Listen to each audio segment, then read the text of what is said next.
14,50,891টি পরিবারের সর্বশেষ বেতন বৃদ্ধি হয়েছে 2015 সালে, আর বর্তমান হচ্ছে 2026 সাল।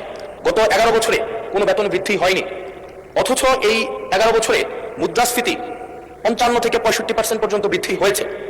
মাননীয় মন্ত্রী মহোদয়ের কাছে প্রশ্ন, এই 14,50,891টি যে পরিবার রয়েছে, প্রথম শ্রেণী থেকে চতুর্থ শ্রেণী কর্মকর্তা এবং কর্মচারীদের সরকারি তাদের বেতন বৃদ্ধির জন্য, যদি এটি আপনার মন্ত্রণালয়ের না, আপনারা অর্থ মন্ত্রণালয়ে তাদের বেতন বৃদ্ধির জন্য কোনো প্রস্তাব পাঠাবেন কিনা, এবং এই নিয়ে বর্তমানে আপনাদের প্রণীত যে নীতিটি রয়েছে সেটি আমরা জানতে চাচ্ছি। ধন্যবাদ।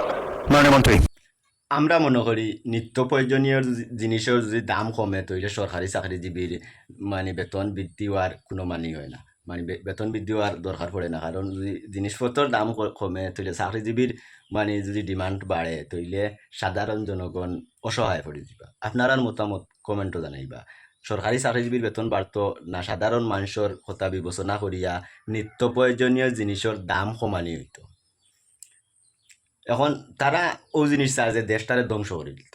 তারা কোনো দিকে মানে মানে এই সরকারে মানে তারা সুখে থাকতো মানে এখান তারা চান না। কারণ যার কারণে তারা মনে করো এই বিভিন্ন জাতর অজুহাত, এখন সরকারি চাকরিজীবীর বেতন বাড়তো, বেতন বাড়লে তো এখন সরকারে মনে করো এখন যদি পরিশোধ করা লাগে তৈলে সরকারের কষ্ট হইব, ফাউন্ডেশনে টেকা যাইব, মানে সরকারও একটা চাপর মুখে পড়লো। বিভিন্ন রকম সিস্টেমে তার সরকারের চাপও ফেলাইতো। কারণ এখন সাধারণ মানুষ 60 কিলা 62 কিলা এই চিন্তা নাই। সরকারি চাকরিজীবীর নিচের লেভেলের বেতন 50,000 আর উপরের লেভেলের 1.5 থেকে 2 লাখ টাকা, এবং তারা বেতন বাড়ানির আর কোনো প্রয়োজন আমি মনে করি না। এর বাদে সরকার থেকে বিভিন্ন ধরনের তারা সুযোগ সুবিধা পায়।